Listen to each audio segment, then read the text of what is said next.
Pledge of Allegiance. I pledge allegiance to the flag of the United States of America and to the republic for which it stands, one nation, under God, indivisible, with liberty and justice for all. Welcome, everyone, and thank you for coming. Roll call, Mr. Lundberg. Ellen. Yes. Odie. Yes. Saxer. Yes. Talcott. Yes. Scott. Yes. All right, if there are no changes or no changes that need to be made to the agenda, I would entertain a motion to approve that as presented, please. So moved. Second. There's been a first and a second. All those in favor? Aye. Opposed? Motion passes. Thank you. No conflict of interest disclosure or waiver requests this evening. That takes us to approval of the regular meeting minutes from May 9th and May 23rd. I would entertain a motion to approve those as presented, please. So moved. So moved. Second. There's been a first and a second. All those in favor? Aye. Opposed? Motion passes. Thank you. No community input tonight. That takes us to financial items, bills and claims. Mr. Lundberg, whenever. Okay. I'd entertain any questions the board had. Otherwise, I had just a couple, I think, noted. On page 6, we're buying some additional furnishings for Inspiration Elementary out of the capital projects fund, $24,600. On page 11, Teach Well. Majority of the billings right now for Teach Well are the overages that Superintendent Larson went through with you earlier. The overages will require a supplement in the special ed fund, I believe, of a couple $100,000 because we went over significantly in those categories in that career academy slot. Total bills $905,714. Advance payments breakdown of $8,470. For your review, we had a lot of pay vouchers, end of the year stuff. Regular pay vouchers of $103,188. Curriculum and mentor stipend pay vouchers of $37,805. Pay in lieu of personal days amounted to $86,525. Pay in lieu of unused sick days, anything over 80, we pay $50 a day, $40,112. And then lastly, the food service bills, $145,500.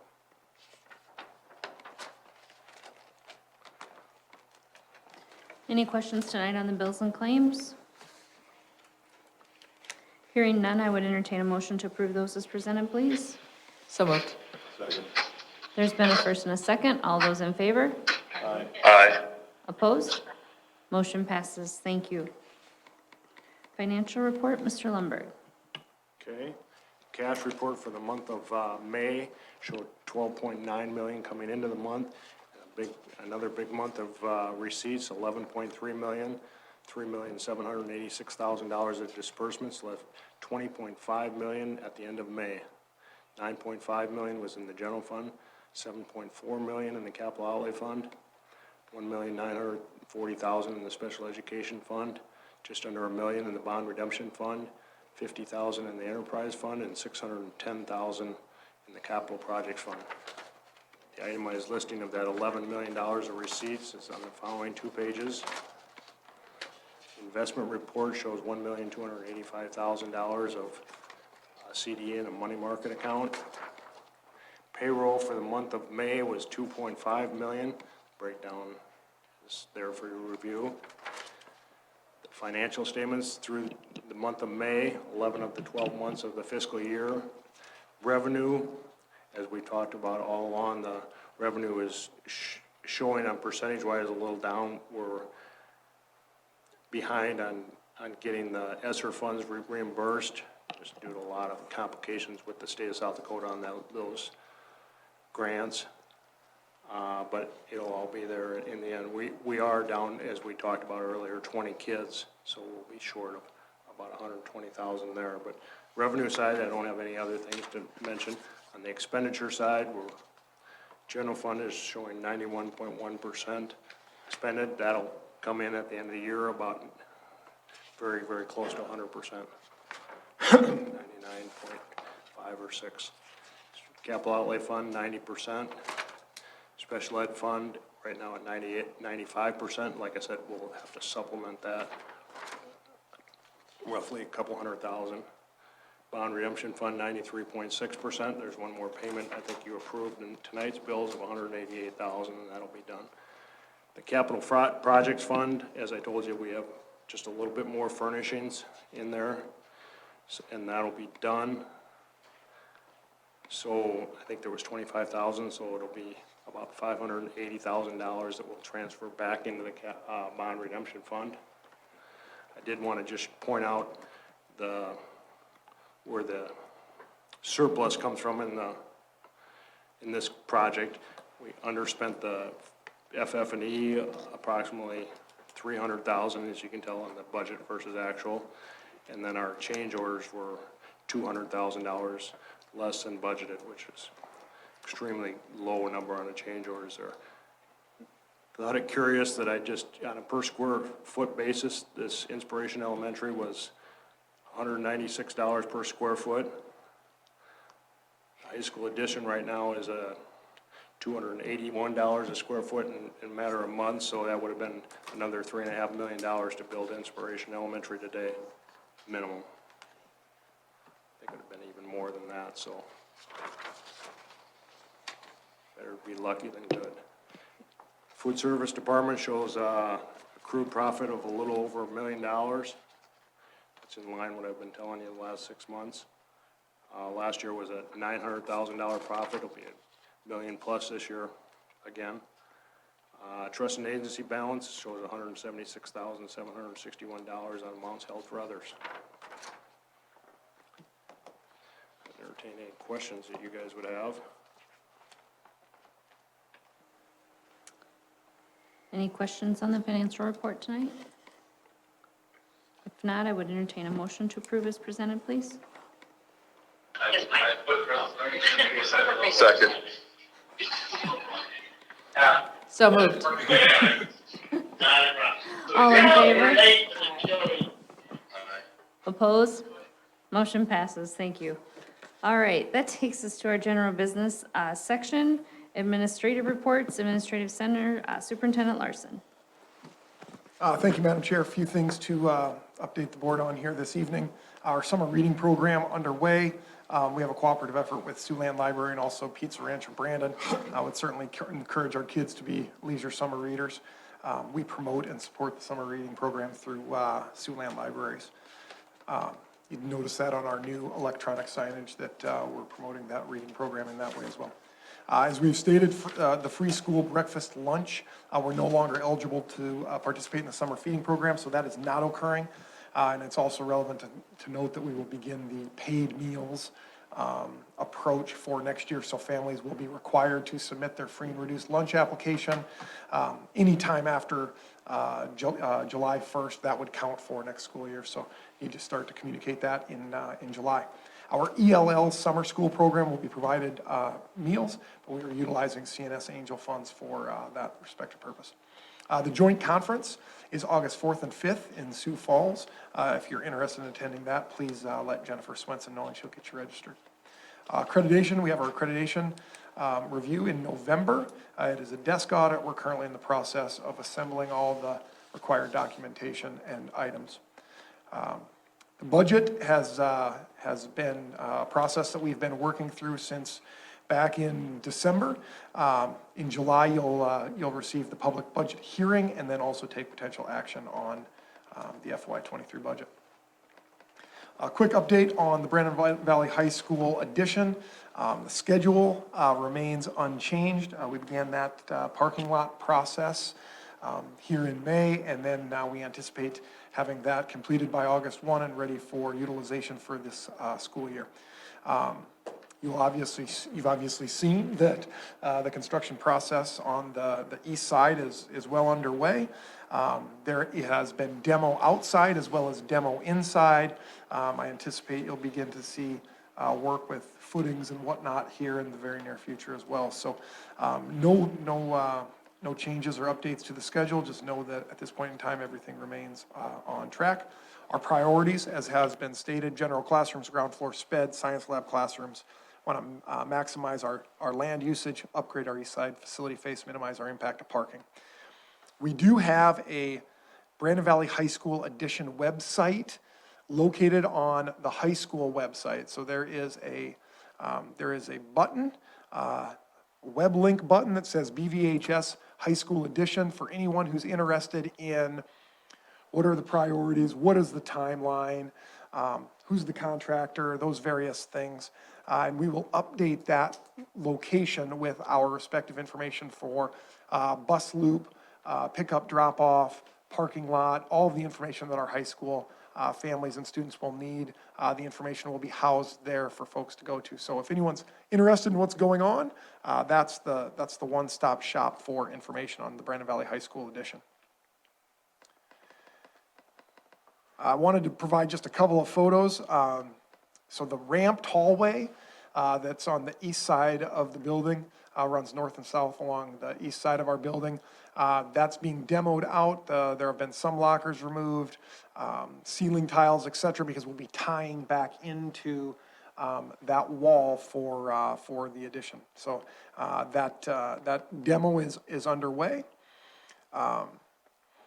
Here's a picture of the old teacher's lounge and part of what would have been Adam Rothenberger's room last year, which will be Brady Olson's room here this next year. That's being demoed out. The wall is being moved back, and that will serve as a location for a new set of restrooms. So that progress is underway. I will tell you that I worked on the superintendent's report last week on Monday or Tuesday, then walked back through it on Thursday and had to take new pictures because they would have, that was not gone 2 days prior to. So they're making good progress at this point in time. This is room 115, demo is in progress. This will be a set of restrooms and also a corridor attaching our current building to the new East Side addition. So that will be unavailable this next school year. But will be utilized as restroom and corridor space to the new hallway. If you're wondering where that's at, it's the room that's just north of like the library. Parking lot construction underway. You can see where the band practice field was and will be. It will just be an asphalt band practice field. That process is underway. We've got the dirt work done, light poles are going in, et cetera. Again, we expect to have that completed by August 1 for utilization for this coming school year. And then anytime you have new rooftop space and new asphalt, you have to accommodate the water. And the required drainage swells that we have are also in progress and being formed up as we speak. There's a portion of that on the side of the football practice field. And I'll give you a picture of the football practice field, and you can see the drainage swale. This is looking north at the water tower. The required drainage swale is there along on the east side edge of the practice field. So at this point in time, progress is being made. We're happy with the coordination efforts between the contractors, and we'll continue to work through our process and communicate with folks as additional information arises. I would anticipate a lot of communication in terms of pickup, drop-off, bus loop, and parking will really ramp up after the 4th of July holiday and we get into bus pass sales season, parking pass sales season, all of those things. So families can expect a lot more communication in terms of processes and operational procedures in July. With that, would certainly entertain any questions you have.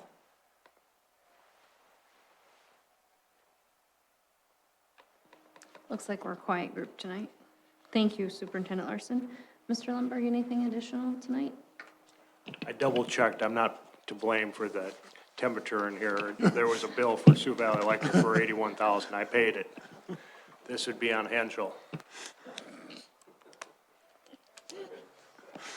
Oh, funny. All right, high school, I'm not seeing anyone. Middle school, Mr. Skipstead, anything? Ms. Sotime, anything tonight?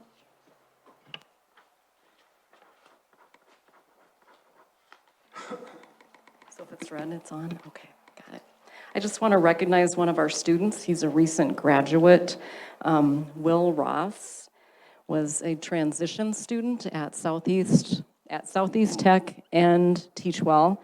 He was in the Strive program, and he was awarded with the State Council for Exceptional Children Yes I Can Award. There were 3 winners, and Will is one of them. So we'd like to just give him a little shout out. We're very proud of him. He recently received his diploma, and he will be going on at Southeast Tech for his associates in media design, I believe. So good for him, and he goes on to be a candidate for the National Yes I Can Award. So good for him. Thank you very much. Mr. Henschel, anything tonight? Mr. Farking? All right. That takes us to board policy. We do have an item there under discussion items, policy IKE-E. Yeah, so ladies and gentlemen, this is a form for a retention report. Long story short, what we're doing is we're eliminating the building-specific verbiage on the form and just adding attendance center and date. Just some cleanup language that is necessary as we add on new buildings and whatnot. So at this point in time, just a discussion item, but we'll come back for first reading, but simply deleting buildings out of the policy and adding a location where we can type in the text of said building. Thank you very much. That takes us to our general business items. I would entertain a motion to approve items 1 through 6 as presented, please. So move. Second. There's been a first and a second. All those in favor? Aye. Opposed? Motion passes. Thank you. Personnel, I would entertain a motion to approve items 1 through 14 as presented, please. So moved. Second. There's been a first and a second. All those in favor? Aye. Opposed? Motion passes. Thank you. Items 15 through 22 are listed there for your information only. Under Communications Central Office, there are some building permit applications for you to look at if you choose to. And under Board of Education, there are 3 thank you notes that you can look at. That takes us to our board reports. Does anyone have a formal board report that they would like to report on tonight?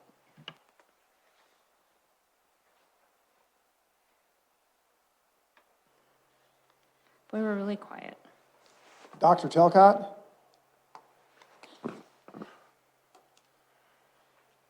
Dr. Sorry, I am here. I'm sorry. Yep. Yes. Nope, do you? I'll say that on the, I think it was the 1st of June, wasn't it, Jared? Yes. We had a district safety committee meeting chaired or run by Mr. Schleckaway. That committee will be transitioned over to the assistant. One of the assistant principals is the high school. Mark got that position kind of when he rotated into the assistant principal position from Brad, and so now it's transitioning over.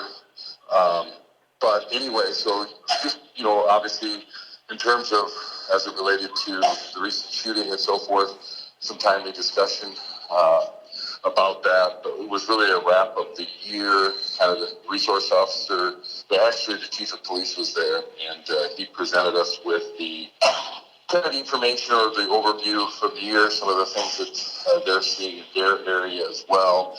We did talk about, the number one way to deal with potential shootings and issues like that really is creating great relationships between the adults in the building and students in the building, and between the student groups in the building, because then those are the people with the eyes and the ears, and you create an atmosphere that really helps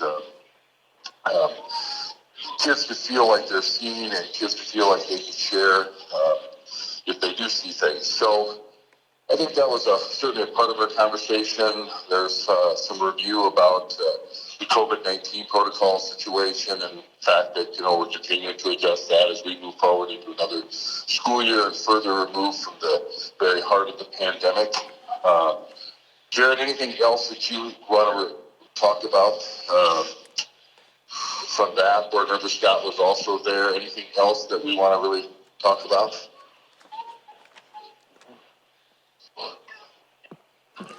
I guess the one item I would note is we just, as a group, really talked about our local processes, protocols, and the various safety trainings we've had over the course of the last few years. In addition to that, we discussed the high school classroom addition project, construction zone safety, how those safety drills will look for this next year. And then the safety committee always works on a public service announcement plan where we try and highlight what we think is the most important things for families and parents and our community to really be aware of, and we discussed those goals and priorities.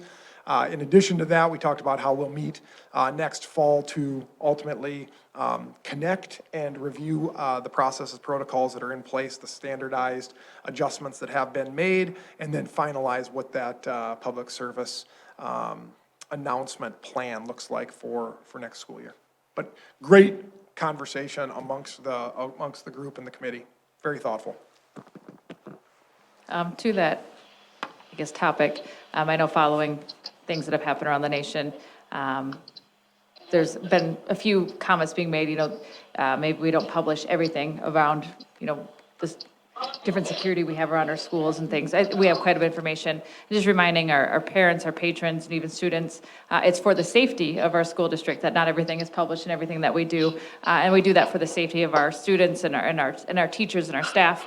But to any parent or patron who has concerns or has questions, obviously, always can reach out and always let us know what you would like to talk about. We are always open to hearing those things.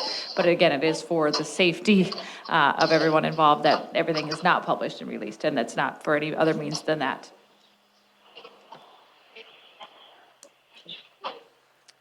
Thank you very much. Anyone else have anything for a formal repeat? Well, I didn't let anybody come to these conferences before. All right, hearing none, it looks like that takes us to the end of our scheduled agenda. I would entertain a motion to adjourn, please. So moved. Second. There's been a first and a second. All those in favor? Opposed? Motion passes. Thank you very much.